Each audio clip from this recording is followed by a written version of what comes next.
Assalamualaikum warahmatullahi wabarakatuh. Kembali lagi di channel Seniman Bonsai ya kawan-kawan.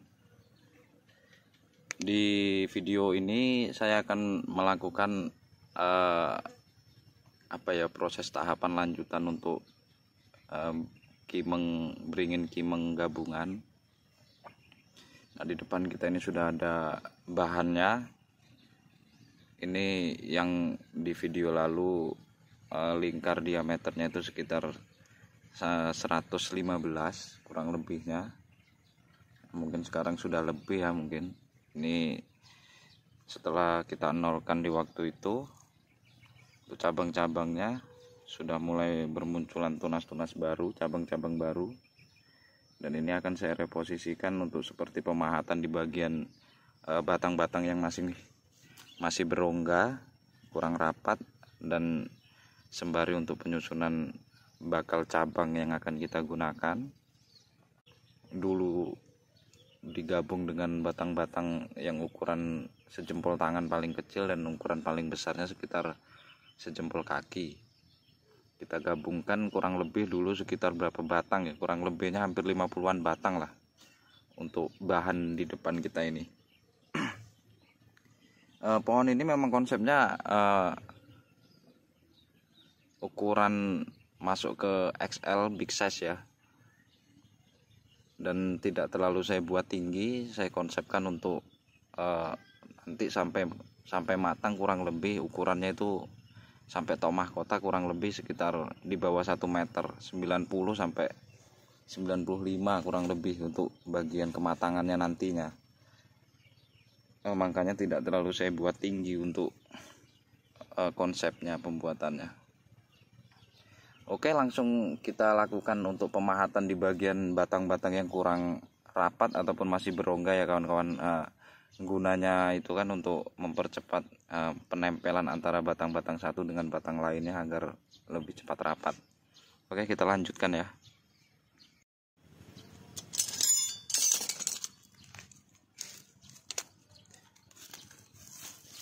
Buang dulu tunas-tunas yang tidak terpakai seperti ini.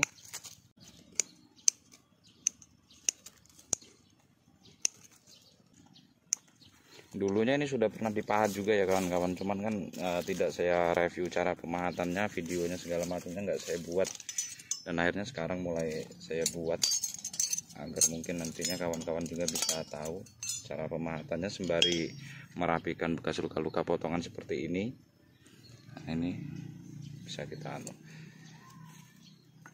untuk cara pemahatannya sebenarnya searah saja ya. Misalnya kita mau mahat ke kiri, yang tadinya ini sudah ke kanan, jadi saya harus melanjutkan pahatan ke kanan, ataupun misalnya ke kiri ya ke kiri semua, sehingganya nanti dia ada seperti pohon itu bergerak atau agak sedikit kesannya nanti ketika sudah mulai menutup dia nampak seperti terpelintir gitu ya. Contohnya seperti ini saya lakukan dari sini karena di sini masih ada rongga. Terus saya pahat. Tidak perlu besar-besar cara pemahatannya ya kawan-kawan.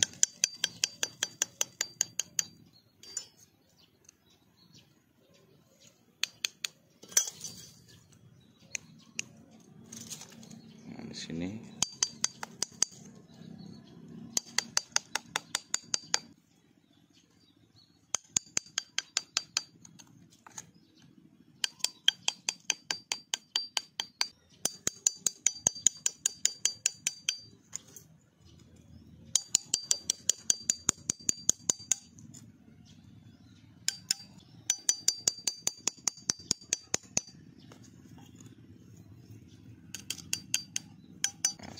ini kita lanjut di sebelah sini.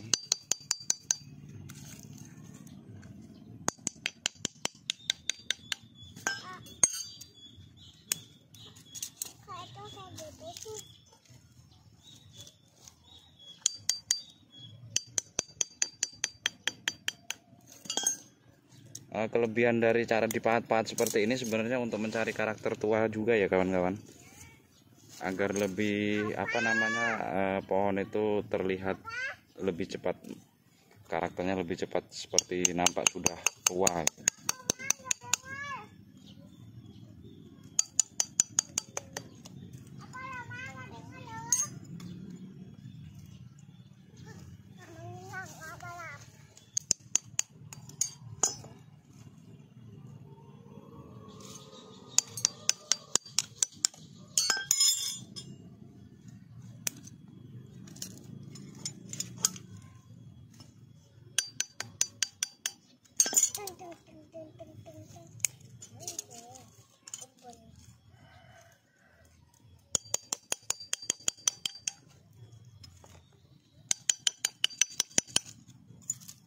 Harus diperhatikan juga jalur-jalurnya ya kawan-kawan, nanti takutnya kita salah jalur, nanti dari gabungan yang belum menempel terlalu kuat bisa-bisa resikonya bisa mati dia.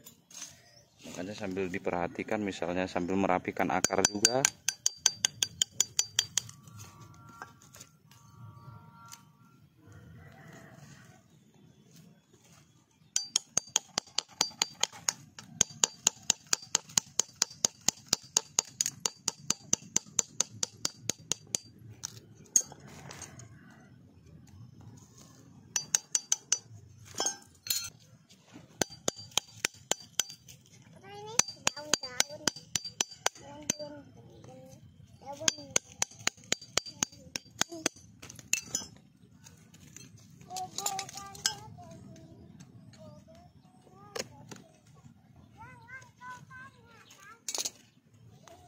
Nah, akar-akar seperti ini buang saja. Sambil sembari merapikan akar juga, sembari juga kita kontrol semuanya.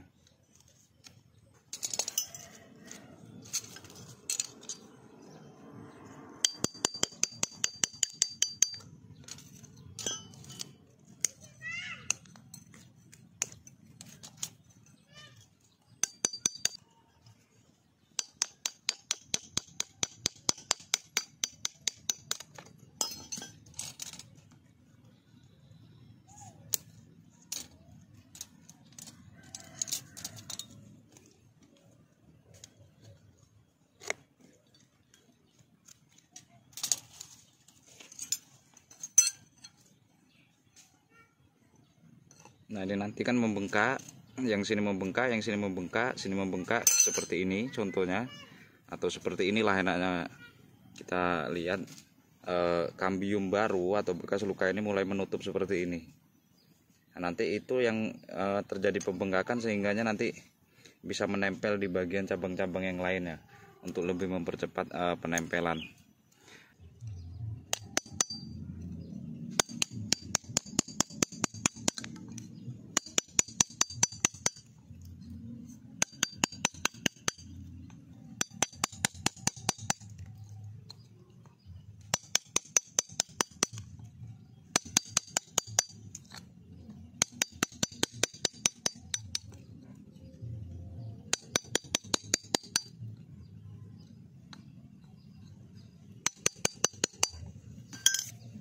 Akar-akar yang menyilang seperti ini dibuang saja.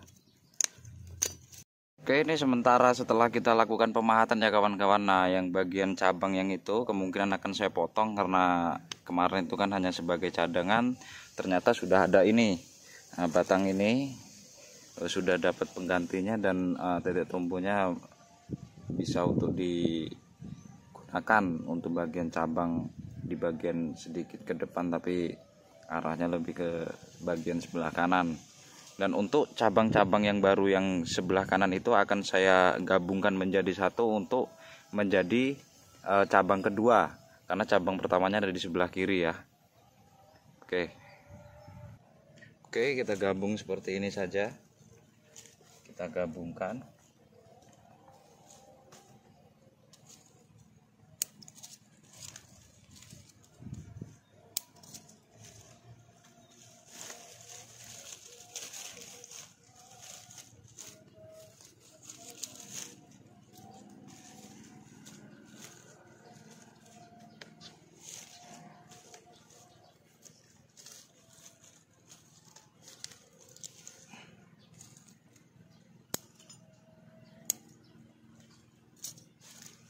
Gunakan kawat saja.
seperti ini saja. Nah, ini akan kita potong.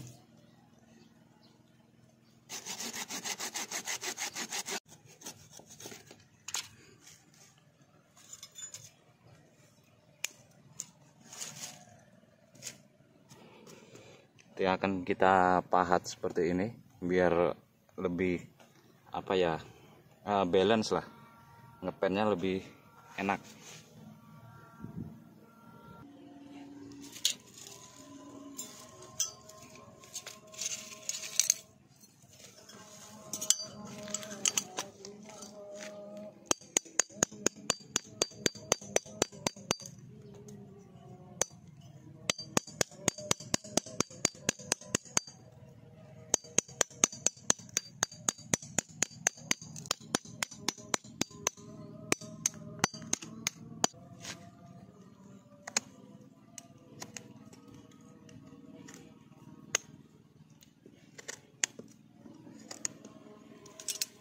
Karena potongan besar seperti ini kalau mau kita catok, aduh, agak kepiye ngono tangane kawan-kawan.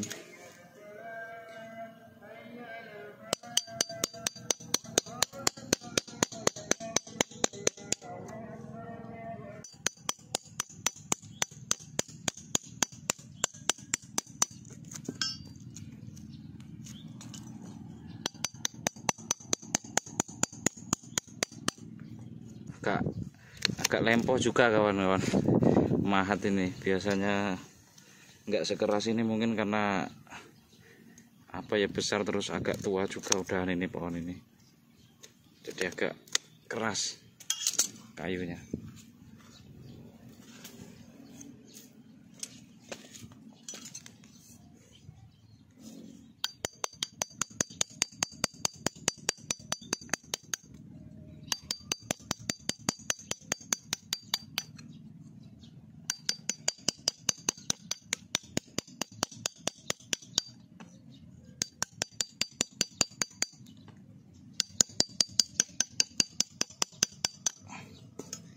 Kalau mahat seperti ini langsung dirapikan ya. Kalau nggak dirapikan takutnya malah, atau pahatnya nggak tajam, nggak rapi, seperti kurang tajam gitu, biasanya air malah bahaya, bisa masuk airnya, nanti takutnya batangnya malah anjlok atau turun dan mati di bagian atasnya.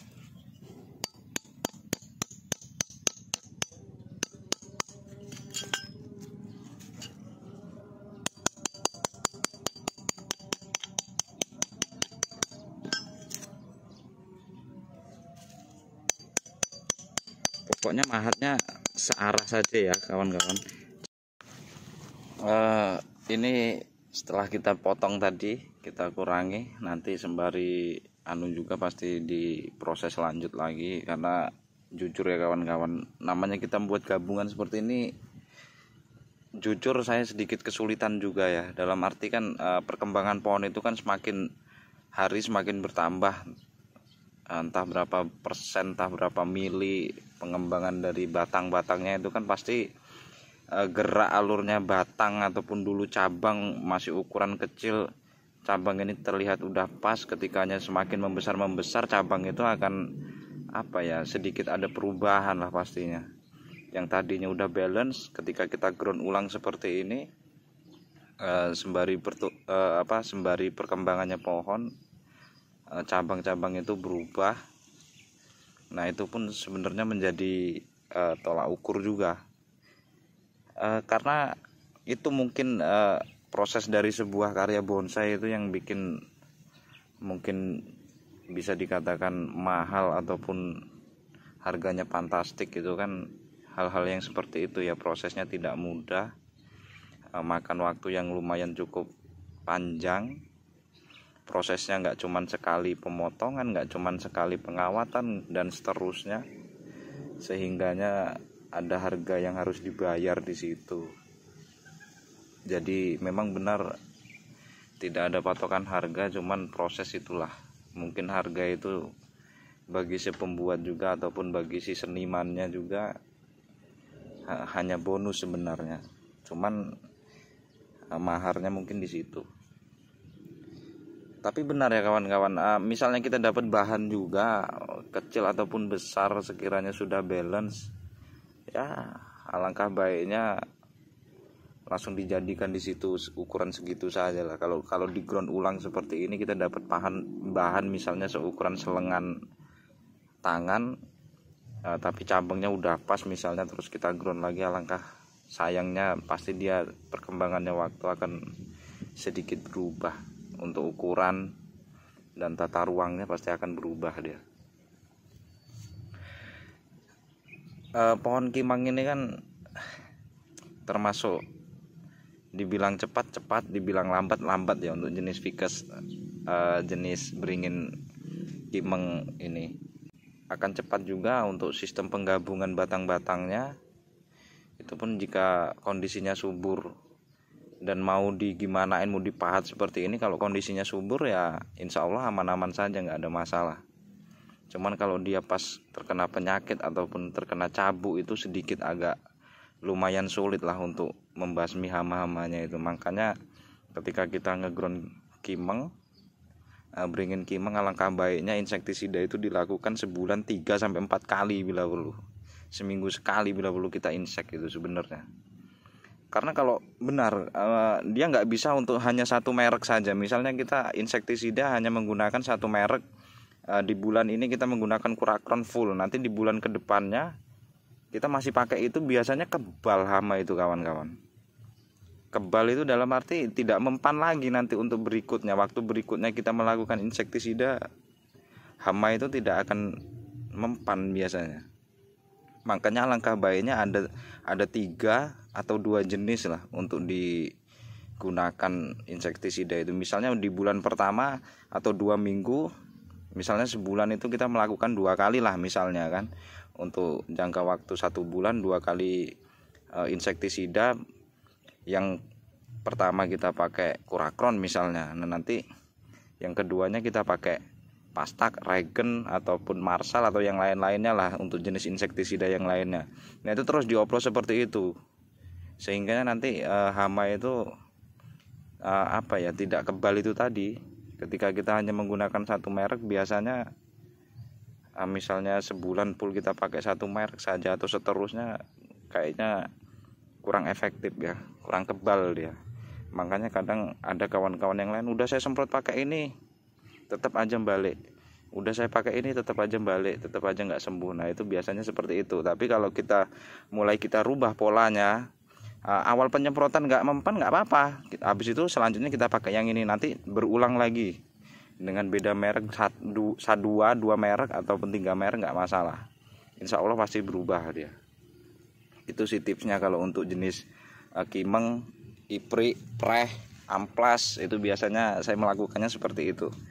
Dan kalaupun misalnya dia setak pertumbuhan itu kita lihat di bagian media, misalnya di bagian kebun kita itu ketika hujan, serapan airnya itu bagus atau tidak, atau berlebihan air juga kurang bagus ya untuk jenis kimeng ini.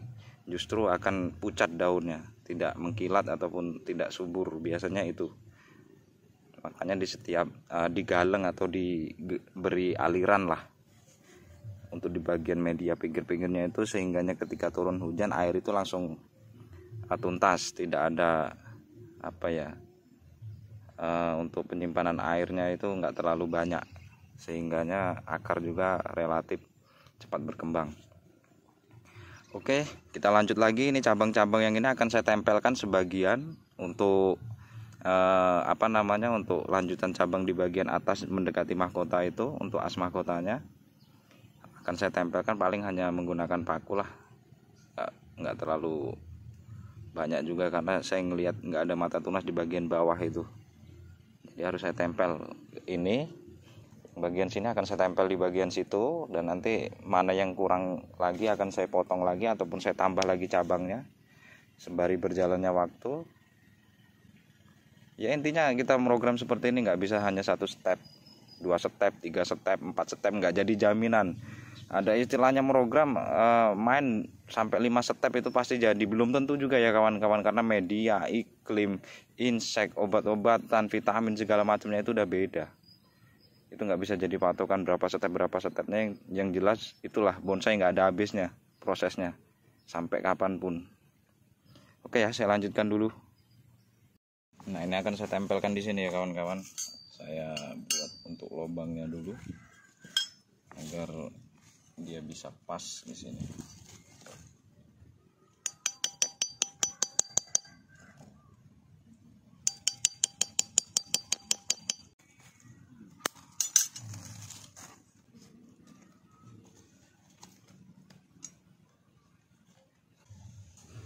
Nah, seperti ini ya. Tinggal saya tempelkan seperti ini. Nah, nanti kan ketika sudah nempel ini langsung ke sini, nggak perlu kita pelintir biar kesannya lebih enak lah. Nah, ini saya seperti ini. Saya paku saja seperti ini. Pakunya untuk ukurannya yang kecil saja ya kawan-kawan. Pelan saja.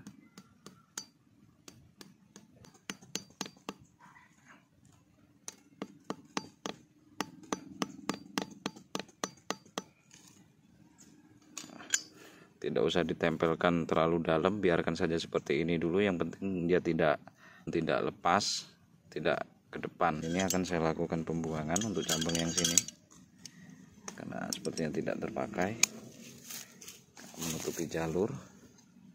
Oke ya kawan-kawan, ini setelah kita reposisi, melanjutkan programnya, melanjutkan pahatan, membuat karakter tua, mempercepat penempelan batang, semuanya hasilnya seperti ini dulu untuk sementara ini. Ya lumayan lah, ada sekitar 30-40% yang saya kurangi. Cabang satu di bagian belakang, di bagian atas, bagian situ ada 1, 2, 3, 4 atau 5 cabang yang saya kurangi. Dan ini juga ada cabang yang tidak sempat mikirin nyangkok lagi, sudah segini ini mending kita untuk di setek saja ya, setek tapi langsung dipecah seperti ini caranya ya. Ini buat ilmu tambahan saja. Nah, kita potong seperti ini. Setelah itu kita lakukan seperti ini, kita pecah jadi 4 saja. Nah, setelah itu kita belah jadi 4, kemudian kita kita beri penahan. Kalau tahanan nanti sangkanya orang yang dibui ya. Nah, seperti ini kita tahan seperti ini, ya. Nah, setelah itu ditanam saja. Nah, ditanam, medianya seperti biasanya pasir sama tanah saja sudah. Pasir sungai itu campur tanah saja sudah. Insya Allah sebulan sudah hidup dia ya, segini. Karena nggak sempat nyangkok juga, jadi harus seperti ini saja sudah. Oke ya kawan-kawan, semoga video buat program bonsai Kimeng ini bermanfaat ya. Kurang lebihnya bahasa dari saya, yang kurang berkenan ataupun kurang enak dilihat atau enak didengar kok dilihat ya, mohon maaf. Selalu dukung channel Seniman Bonsai, semoga bisa lebih berkembang dari ini dan bisa memberikan sharing-sharing bonsai, ilmu-ilmu tentang bonsai sesuai pengalaman pribadi saya. Selama saya main bonsai akan saya kupas semuanya, tidak ada yang saya tutup-tutupi. Sesuai pengalaman saya, semuanya akan saya umbar semuanya. Saya nggak mau pelit-pelit ilmu. Semoga semuanya bisa berkembang semua. Doa yang terbaik aja lah buat rekan-rekan semua, kawan-kawan semua, sehobi bonsai semua, seluruh di Indonesia ini. Semoga bermanfaat lebih lah video ini buat kawan-kawan semua. Saya akhiri ya. Assalamualaikum warahmatullahi wabarakatuh.